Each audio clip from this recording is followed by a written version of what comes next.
When I was young, we were poor. We used to tear napkins in half so we could use them twice. And I still do it. I'm 72 years old.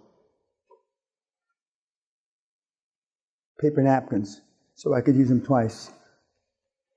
Tea bags, we used to hang to dry to use them again.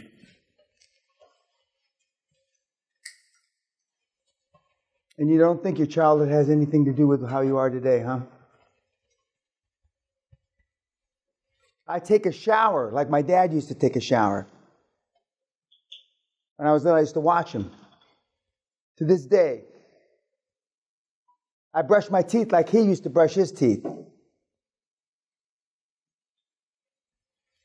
Most of the things that you do are on a subconscious level. You're not conscious. I'm conscious of it because I'm telling you meatheads all the time. And so, when I think I do things, and why am I doing it that way? And I took a shower this morning, the same thing. And when I get out of the shower, I go like this. Before I dry with a towel, I always take the excess water off me like this.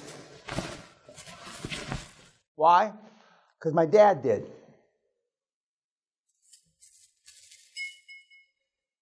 By the way, one of the meatheads sent me this.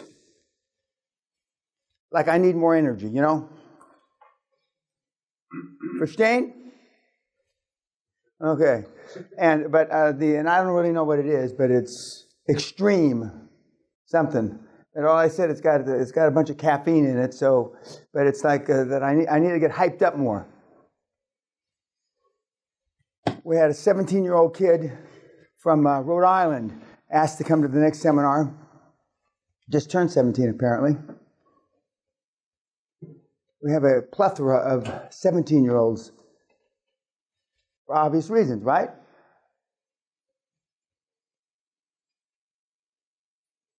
You saw the Brian QLA Rose's movie about me last night. Oh, pass in your homework, please. I think I already told you it was surreal sitting in the theater listening to the people around me whispering about the movie and seeing it on the marquee when we came to the theater at Curzon Theater. And the introduction, that's where Churchill and Eisenhower used to watch the war films of World War II in that theater. And they have the Churchill box and the Eisenhower box up above where I was sitting. So it's a pretty historic event, or venue, I should say. And it was very well done. So, what are your sage comments about the movie? Why did he do the movie? Make you feel better. Make me? Him. Oh, yeah. Himself feel better. Yeah. Give himself justification for why. You hit it right on the fucking head. Because I'm the daddy he didn't have. You know how they say, "Who's your daddy?" I don't even know what that means. But I hear these guys, "Who's your daddy?" What does that mean when they say that? Isn't it supposed to be insulting or something? But I mean, what? Like, who's ruling you? Who's ruling you right now? You're my bitch. Oh. Okay. Well, nobody tells me that, but anyway. But that's the primary reason. What else? To your newcomers coming in, which is us, there's a lot of connection with fear, exactly how he pointed out, and how to overcome it. Yeah, but I tell you, as a leader, don't show fear, don't show doubt. And there's another thing I say, don't show. And most of the contemporaries that are, but there aren't any high-performance coaches, other than the guys that are coaching the Olympians and stuff like that. But the personal development guys and gals aren't telling you don't show fear, don't show doubt. In fact, I don't believe they even talk about it, and for the good reason. Just like they don't talk about numbers, they don't talk about that because their leadership skills are pretty abysmal, pretty piss poor. And as I've said for a number of years now, at least for the last 15 or plus, that the kids today, meaning you, they want leadership, they want guidance. That's what they need. They don't need shortcuts, tips, and various other things that are sold to the kids. They need leadership because they had a lack thereof when growing up. They didn't have any leadership. And and even as hard as my dad was on me, the kids wanted to be, is your dad going to be in town? Is your dad going to be in town? But there was a good chance he would whack one of them. I mean, he didn't just whack me. He whacked anybody. He didn't give a fuck. Now just think of that. Now, you go over to a guy's house, when your kids go over a guy's house, and the kid gets the shit kicked out of him by the other guy's dad. I mean, can you just hear that now? Crying, screaming, whining, whinging. He didn't give a fuck. But the kids loved it. They fucking loved it. And when you're for those of you who have children and your children have friends over, you're not likely to beat them in front of their friends. That wasn't the case at my house. If I said something out of line, he didn't give a fuck if the Pope was there. You know how I tell you there's never an easy time to make a hard decision? There's never an easy time to give a fucking beat down. The longer, it's like bonuses. The longer the time you do something good for the company, this team, and we're going to pay you a bonus, okay? The longer between the time that you do the act, the functioning, whatever you did, and the bonus, the less good the bonus is. That's why year-end bonuses suck. Cash on the line when you do it is the best. But that's hard to do because they want you to have withholding and all the bullshit, all the accountants and your CFOs and finance directors tell you can't do that. But those are the best. Remember when I used to hang $100 bills on the ceiling? That was the best method. Year-end bonuses, they forget what the fuck they got the bonus for. Same with a beating.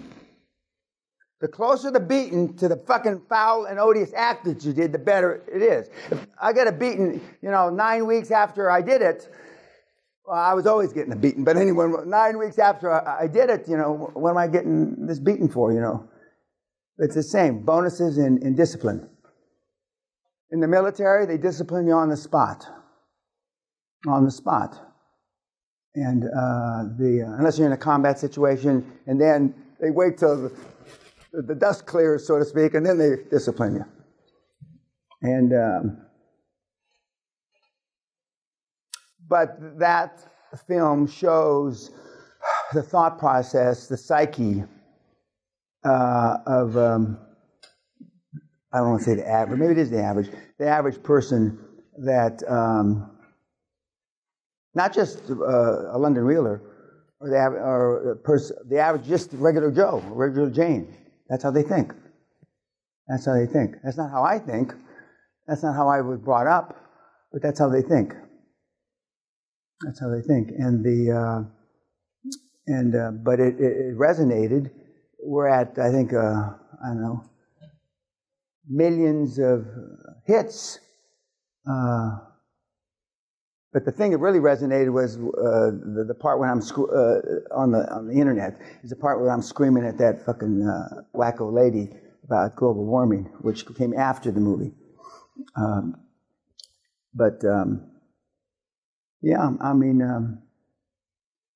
lot of people have watched that film and they all can relate to it. They all can relate to it, which is a sad motherfucking commentary. I mean, I would have wished nobody could fucking relate to it. But that's why 95% of the people that take the snowflake test fail. We're still a shade under 95? Yeah, 94.6. Call me a liar for rounding it up. I said sarcastically when we put the fucking thing together, 100% of these cunts are going to fail it. I was making a joke. And do we have just 1 0? We have one that got every single question wrong. And we have one that got every single question right? So we have 100% right, 100% wrong.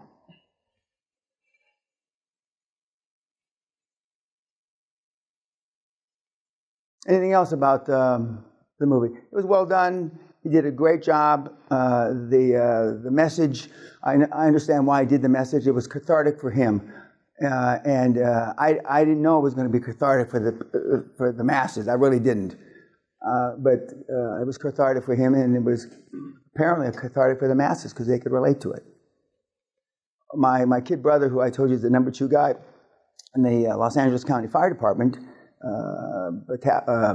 Deputy Chief Peña, Vince, about 10 or 12 years ago, there was a terrible thing, and a bunch of firefighters died, and they go through counseling now,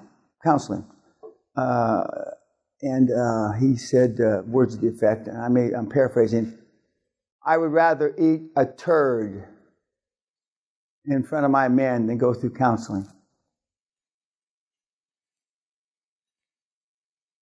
We don't need counseling. We got to train better. I wonder where he gets that from. And now schools have counselors. When bad things happen,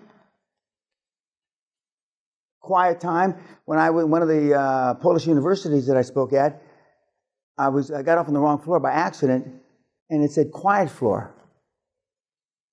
I thought it was a fucking joke. But that's where you run. Well, I don't think run, but that's where you go when you don't want to face the world. A whole motherfucking floor.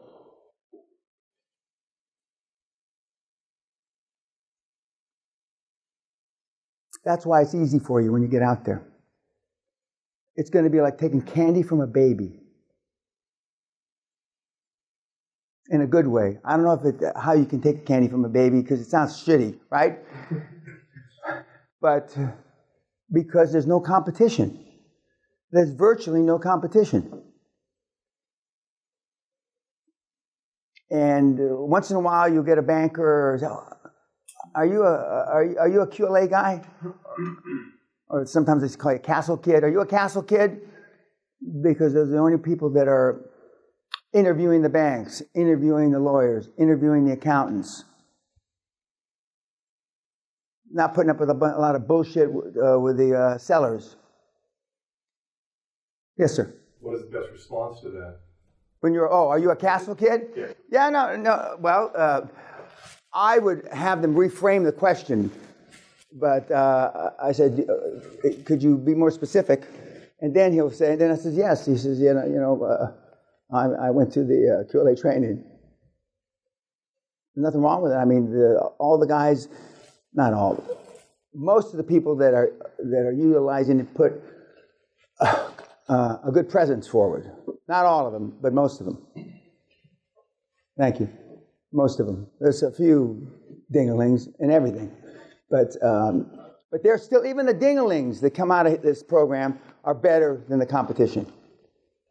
That's the fucking tragedy. And that's when I was talking about yesterday. I kept thinking 3 years, 5 years, 7 years, 10 years, 12 years. I mean, they're going to replicate this. Just like you come out with a deal that works on the internet. You got a NetScum model that works.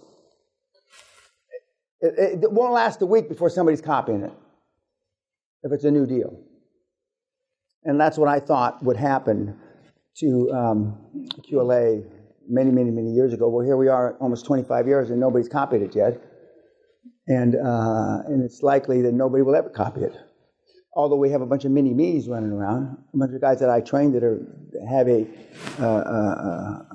derivation of QLA, their own little QLA. No, it's we have nothing to be ashamed of. And the first contract was just given yesterday at NEOM. Remember I said? The first contract was just let. 5 billions. The first contract out of 500 billions. 4 of the 5 palaces that are being built for 5 billion. So it's a billion to a castle, or not a castle, a palace. And that's just the beginning. And it took them, this is November, December, 3 months, 90 days. And they're pretty much on track. They said they're going to do it in 90 days, and I guess they had forgotten that. They said they were going to have the first contract within 90 days, and they hit the mark, 90 days. You know, it's just the first of many. And they're just running around like flies on shit there in Saudi Arabia.